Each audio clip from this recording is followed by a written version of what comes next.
राजकुमार और धर्मेंद्र का झगड़ा कई बार हुआ। वो सारे किस्से मैं आपको बाद में बताऊंगा, लेकिन एक किस्सा जहां से इनकी तकरार की शुरुआत हुई वो किस्सा आज मैं आपके रूबरू करने जा रहा हूं। दरअसल धर्मेंद्र और राजकुमार की पहली मुलाकात साल 1965 में काजल फिल्म के सेट पर हुई थी। धर्मेंद्र को उस वक्त इंडस्ट्री में आए हुए कुछ ही समय हुआ था, लेकिन राजकुमार एक कामयाब एक्टर थे।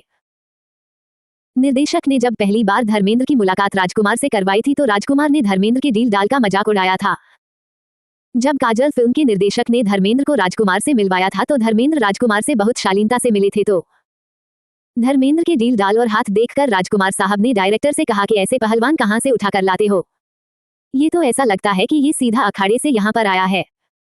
इस पहलवान को लेकर तुम फिल्म में एक्टिंग करवाओगे या पहलवानी करवाओगे? ऐसा कहने के बाद राजकुमार जोर जोर से हंसने लगे।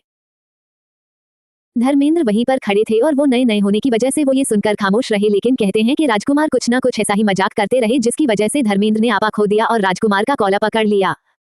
सेट पर लोगों ने बीच बचाव करके दोनों को अलग किया, लेकिन राजकुमार सेट से वॉकआउट कर गए और निर्देशक उन्हें मनाने लगे। लेकिन राजकुमार ने शर्त रख दी कि धर्मेंद्र मुझसे सभी के सामने माफी मांगे तो मैं शूट पर आऊंगा। धर्मेंद्र माफी मांगने को तैयार नहीं थे, तो उस दिन सेट पर मीना कुमारी भी मौजूद थी और धर्मेंद्र उन्हें बहुत मानते थे, तो मीना कुमारी ने धर्मेंद्र को समझाया कि वो बड़े कलाकार हैं, तुम नए हो इसलिए तुम्हें किसी बड़े स्टार से बिगाड़नी नहीं चाहिए। देसी जाट के दिमाग में मीना कुमारी के बोल घुस गए और उस दिन धर्मेंद्र ने मीना कुमारी के समझाने के बाद राजकुमार से माफी मांगी, लेकिन दूसरी तरफ भी राजकुमार थे। माफी मांगने के बाद भी राजकुमार की एक शर्त थी कि आगे किसी भी सीन में मैं धर्मेंद्र के साथ काम नहीं करूंगा।